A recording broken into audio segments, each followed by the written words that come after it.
Yes, yes, y'all. It is time for the dailybreadproject.com. Got my guest here who I am going to allow to pop on the mic. And then we're going to bring this thing live to Facebook. The dailybreadproject.com is what you're listening to. Let's see. Chris is getting on. So I'm just going to get this thing going on Facebook. And then we're going to rock with this. There. Is that you, Ax? It is me, sir. There he is. You know All right. what? Let me join in the party with the hat. All right, it looks like we're going to record this thing because Facebook is misbehaving and ain't nobody got time for that. I know you got an appointment or you got something. You had a hard stop, I so can I do don't it want. later, man. Man, how you doing? It's so good to see you. It's been a while, brother. I know it has been. Yes, yes. So this, friends, is Chris Axelrod from the More Patience, More Impact, More Income show. He is an OG from the podcast factories from back in the day. Just wish I would have sent you one of these hats and then we'd be matching. What is up, brother? I'm good, man. Just chilling, just doing my thing, Yeah. hanging out. So let's jump into this. I like to talk about positivity, power, Yeah, love, yeah, leadership, yeah. and I know that I've known you for years, and those are all on your daily agenda, and you've been doing this for years, like leading with positivity. And so I'm a big fan of your work. I'm glad you're here, and I want to ask you, man, how are you staying positive these days? What are you doing to keep upbeat? Well, one thing I always remember is that I don't control anything outside of me. I really don't have zero control over anything outside of myself. So, bottom line is that knowing that, then the choice is really simple. Do I want to be sad and mad and upset and frustrated and scared, or do I want to enjoy the moment because that I have that choice? I can control that. I can't control like what's happening in the world, and I can't control what politicians are doing and the economy and all that stuff. So, you know, I always envision myself like, hey, if I lost all my stuff, what would happen? Well, I still have the same choice. Wake up and just have a good time, or wake up and be upset. And, it's like just knowing that even with like no stuff, I can still have a good time. And, you know, that's kind of it, man. It In a sounds so nutshell. basic. It sounds, yeah, for most people in the world, it's almost too basic. And I get it. I get it. We have power. We have power over this domain right here, us, That's our it. body, our soul, our mind. So when it's getting crazy, whether it's what's happening now or any other pressures in the world, Yeah. how do you get centered and enjoy the moment? Well, that can't just happen. Like, it's a skill you have to develop. So anytime we enter a crisis, we're going to be tested at the level we're at. It's not something where you can just suddenly snap your finger. It's kind of like this. If I said to you, hey, look, you're going to have to run a marathon tomorrow, and you don't have a choice. I've signed you up for it, and you're going to have to run the damn thing. Not only that, but I'm not going to let you stop running, no matter how tired you get. Can I jog? Well, you just can't walk, Okay. right? You're not going to be able to walk. Basically, at that point, you can't just train in one day to be able to finish a marathon, right? Yeah. So that's what happens when we enter a crisis. When we enter a crisis, we're sort of like, okay, here's the marathon, and you're going to have to run it. And if you're not in shape for it, if you don't have the skill yet, then it's going to be a rough marathon. It's going to be rough.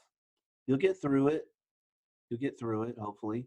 But So this is something that you have to practice every single day. You know, it's what you're doing when things aren't bad that determines how you do when they get bad. You know, so everybody, again, you know, it's like, are you spending all your money? Because if you're spending all your money when things are good, then when things get bad, you're not going to have any. You know, so, or are you, you know, saving and being disciplined and, you know, all that? Well, then guess what? When things get bad, you're still going to be disciplined. You're going to be able to, like, even spend less and even save, you know, really try to really cut. It's like when you enter the crisis with, and really with no principles, um, then yeah, I mean, it's a rough ride. But you know, that happened to me. I mean, 2008, when Hurricane Ike hit Houston and the recession hit. I wrote my first crisis was, it was like being on a boat, on a little tiny sailboat in the middle of a hurricane. You know, uh, it was real rough. But you know, the thing is, then you learn from that. If you have the right frame, if you don't, you know, the key is, like, again, like I said, you don't you don't control what other people are doing, what's going on. So there's going to be people who come out of this, all they're going to be doing is thinking, whose fault was it? Whose fault was it that I suffered? Whose fault was it that I ran out of money? Whose fault was it that I didn't get my check in time? Whose fault, you know, da da da da da. And you know, look, at the end of the day, it does, none of that really matters. Like, what you need to be thinking about is, the next time something like that happens, how can I make sure that I don't need that check? How can I make sure that I'm not depending on someone else's having their stuff together? How can I make sure that I have my stuff together? And so, again, it's not something you just flip a switch. But what I would say is that, again, the more that you just let go of the idea that you have control over, that you can control what's going on. Like, people get frustrated and upset because they want things to be different, and they'll fixate on that frustration because things aren't changing. It's like, I just want the economy to get better. Well, you know, I mean, the little drop in the ocean that you are, you're not going to change the entire economy. So, um, you can sit there and get fixated on that, and just continue to go round and round on that, and it's not going to change. As soon as you go, yep, there's nothing I can do to change the economy. Let's just see what I can do to, like, I don't know, make my house look nicer, or just something productive that I can do to help myself feel better. Then you know, that centers you. That brings you back to here, like here and now. Like, what can I do? I like it. I like it. So what I hear you saying is, if you're trying to prepare for the crisis now, maybe it's a little too late. But what you can do is be aware of where you are right now, and make a choice to change things, so the next time this comes, you're in a better position. And here's what I find interesting, and here's something that, it's not to brag, but it's to demonstrate your point. Mhm. I got my ass handed to me in 2008. I mean, Yeah. I lost it all. And Yeah. I vowed never to let that happen again. And that's why I built this other business. See, I have Same the thing real happened. estate, I Yeah, have same thing this. happened. Right. It was like, can't do anything about this, but I can do something to prepare for the next one. And it took a long time. I mean, there was ups and downs, but here we are. And this storm, I know it's going to get worse before it gets better, but I also feel like I'm better prepared for it. That could also be a maturity thing. I mean, we're talking 12 years ago. And so that might be, you just get older and wiser. Yeah. Well, you know, another thing to live by, I think it would helps everyone, anyone who thinks this way, is, you know, you always hope for the best. Hope for the best. Like, live with hope. Live with a positive frame about the future, but prepare for the worst. Be prepared for the worst. A lot of people confuse that. They think, well, if I'm preparing for the worst, I'm being negative. You know, if I'm, you know, preparing for the worst, if if I, there's that saying, like, if you died to a penny with your name, you haven't lived, which is total BS. Okay. I mean, it's like, no, the goal isn't to like spend all your money every day and live life to the fullest because you might be gone tomorrow. I mean, we all might be gone tomorrow, but the point is, you can live and have a great time and still save money and still prepare for, you know, unexpected, like, bad things to happen, right? Unexpected difficulties.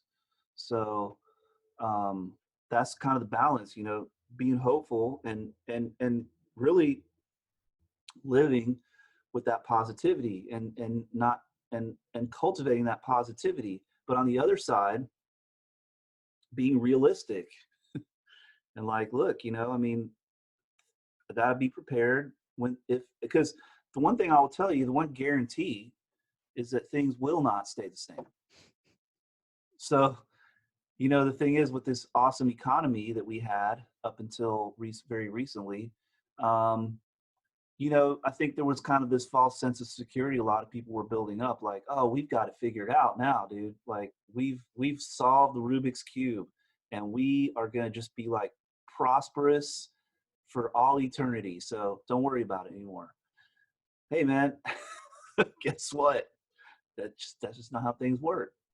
So no matter how good it gets, you always got to realize that you don't. And again, don't live as if like waiting for the other shoe to drop. Don't like, don't squelch your fun and all that. Just because you understand. In fact, I would say because you understand and you've accepted that things will always change and that nothing lasts forever, you're going to have a lot more fun all the time, you know, and you're going to be prepared for things to change because you've already accepted that they will, right? I So there love you it, go. man. And I'm like, I don't know why I'm getting this picture in my mind that the hope is like you're building this big wall of hope that's protecting you from all the negative things out there. But then behind it, you've got the preparation. You're putting sandbags just in case the wall does not hold up. And so that preparation, I think preparation gives you peace because when the Yeah, stuff hits the fan, you still feel at peace because you have prepared for it. And yeah. I'm with you. I want to live. I want to have fun, but I don't want to have a bad time when the stuff hits the fan either. Well, yeah, exactly. And I think, what we're dealing with right now is historic. This is a historic event. It's not a normal recession or something like that. This is a World War II level kind of historic event without, the genocide, without the carpet bombing. So we should all be pretty thankful, really, honestly, that for the most part, even though, yeah, we're exposed to a lot of economic risks. I mean, here's the thing, there is not a person on planet right now, I don't care how rich or poor, that is not exposed to some severe economic risks. Okay. And so the bottom line is that, you know, we're all dealing with this, and it's a global situation. It's a unique situation. It's a unprecedented situation. So nobody really knows what to do. Nobody knows exactly how to deal with it. But the thing is that what choice do we have? What choice do we have to get through this? I mean, again, looking at other types of historic events, things that are like those milestones in the history books. And this is going to be one of them, the great pandemic of 2020. It's going to be a milestone in the history books, and it's going to be talked about 100, 200, 300 years from now if there's still humans here. So the bottom line is that no matter how bad we think we've got it, I want you to look back at some of those other milestone historical events and realize, like, we're skating pretty good right now. And chances are it's not going to get to the point. Could it always get to the point where all of a sudden we have a lot of social, civil unrest, and people are in the streets looting? And I mean, sure, it could. all those possibilities are they're always on the table.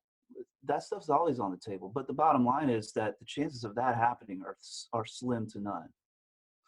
I And love it, man. so, at the end of the day, we have to be thankful that, this is a pretty um, tame situation compared to what a lot of our ancestors went through. Um, so again, it's about looking at the big picture. It's about when you know history and you understand the relative nature of what you're dealing with, it can help you to really, just sort of put things in the right perspective and not, catastrophize it, not make this big mountain out of a molehill. Excuse me. Is it still, you know, does it suck? Yeah, it sucks.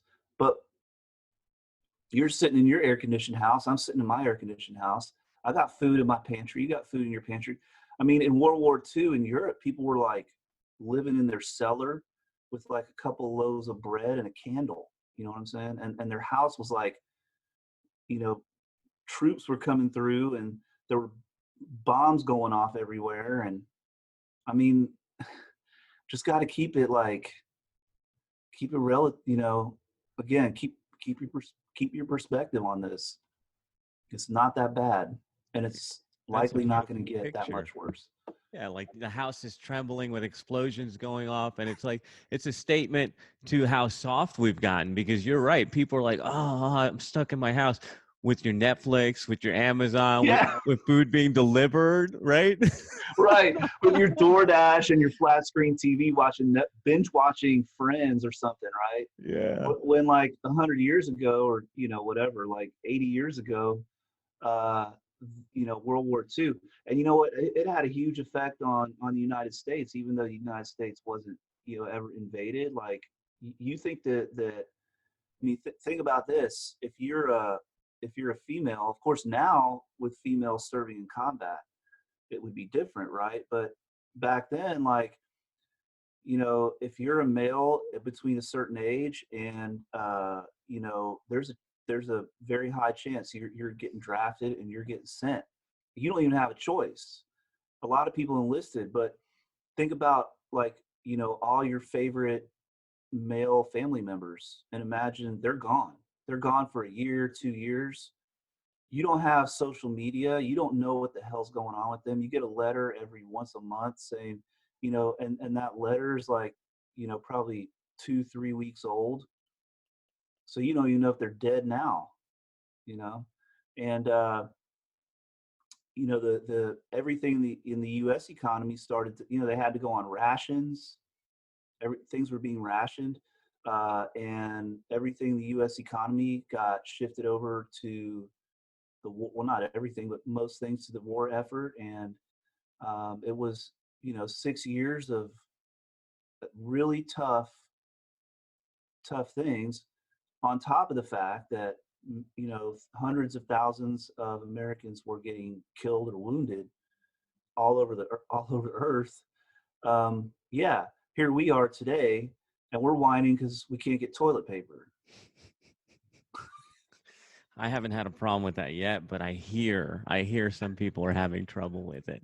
Right, but that seems to be like the big gripe, Crazy, man. but So it's let's talk about leadership a little bit, because you do have a team, you have practices, you have coaching and all that stuff. So what has changed in your leadership style these days? What's different? Well, I think one thing I'm trying to make sure I do is I'm communicating all the things I'm doing to protect my people. You know, so I'm letting them know. Look, I applied for a disaster loan. I applied for the paycheck protection. I'm going to get the paycheck protection program set up. Right when this thing started to break out, I had a meeting with everybody. I said, look, here's what's about to happen. And because again, I've been through it, right? Like, you went through it, right? So you can see. It's like that whole thing of, like, if you're walking down the same path in the same forest, where all the holes are. You can tell, okay, around this corner, you're going to fall in a hole. Okay. So if you don't look, so make sure you go. So, once this started to happen, I'm like, okay, so I got my people together. I'm like, look, here's what's going to happen. One, our schedule's going to fall apart. Within 2 or 3 weeks, we're going to have very few to no patients. I don't want anybody to freak out. Do not freak out about it. All right. Because there's nothing I can do about it. There's nothing you can do about it. Doesn't do us any good to freak out. Um, and then I told my hourly staff, I said, I've already set aside, because I did the calculations, and I want to say that 80% of their pay, their usual pay, came up to be about 12 grand for 6 weeks. So I'm like, I've set aside 12 grand, or I've set aside, I didn't tell them how much. I'm like, I set aside enough money to make sure you guys are paid for 6 weeks at 80%. And then I'm going to figure out what I can do as far as, all the other stuff, the programs or whatever they end up being. So that helped to kind of help them feel protected, right? Um, and we've just been touching base, and the same thing with I do have a team also for my consulting company, and I kind of did the same thing with them. I'm like, look, just focus on the customers we have, because our customers are on monthly payments. It's a monthly membership. So I'm like, right now we just have to really show up for our customers and take good care of them, because we need them. Some of them are gonna, and we already have had some that have uh, paused their memberships, but most of them are still there. So it's like, hey, we just need to make sure we really really focus on showing up for our customers, so that they get value right now, What's that because look like? I think that's a really interesting point, because we're doing the same thing. So what's that look like in your business when you're saying for this digital business, for the coaching, really show up? How do you guys show up? well, you got to think about what your customers are concerned with right now, and then you got to like feed them content that's going to help allay those concerns, help them make the right decisions, um, help guide them on, like, right now is a really good time to be doing this. Right now is a really good time to be doing this. So one of the things that I've mentioned to them is, one of the things I teach is how to build this really simple funnel, that it's like one funnel that I use to grow my practice to 4 locations. And so I teach them that, right?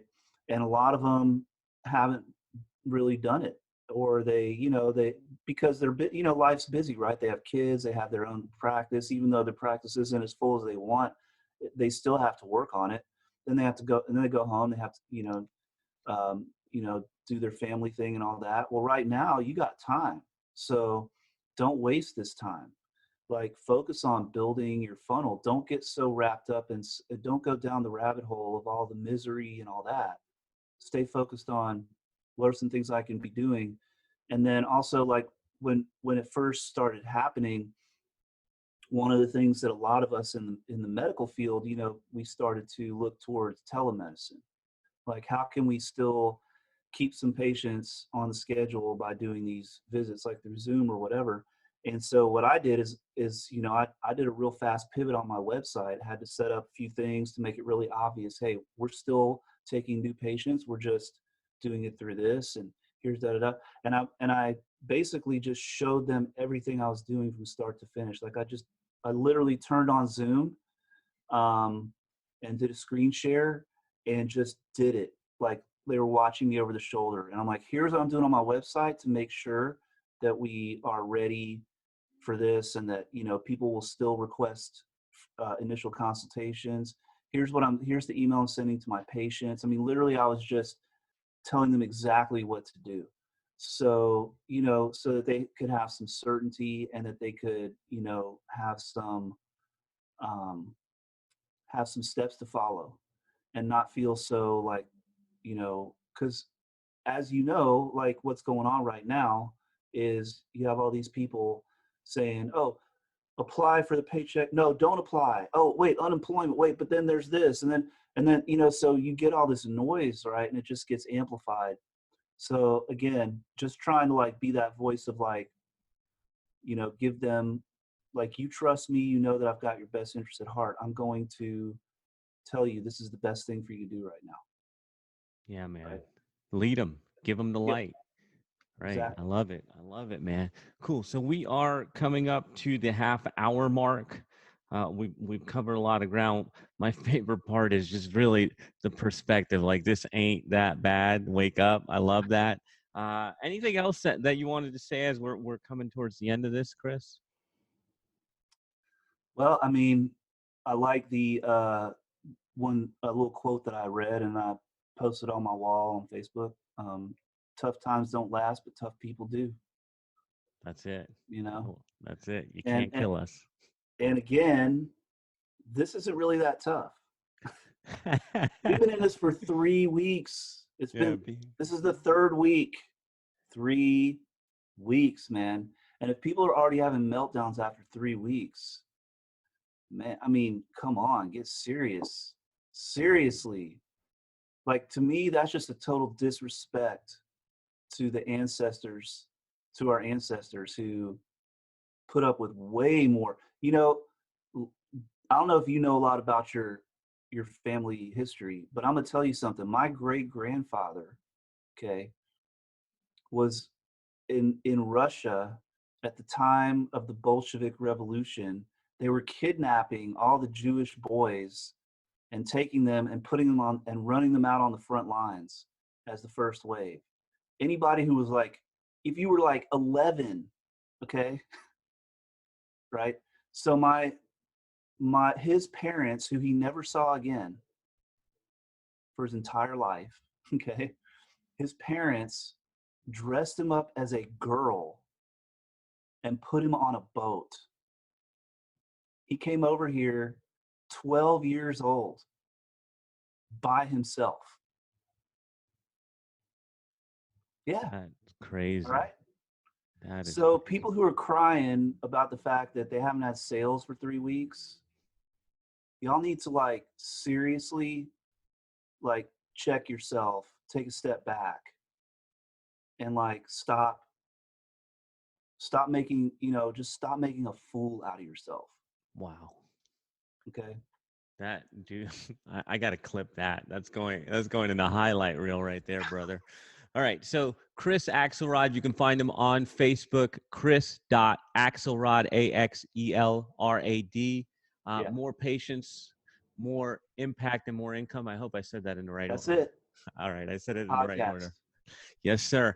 Dude, thank you for taking time out, especially on a Saturday. I always love talking to you and the perspective that you shared today. And I like that you didn't hold back any punches because we haven't gotten like that yet. So I needed you to be on the show to get a little bit of that in there. Thank you so much, Chris. No problem, man.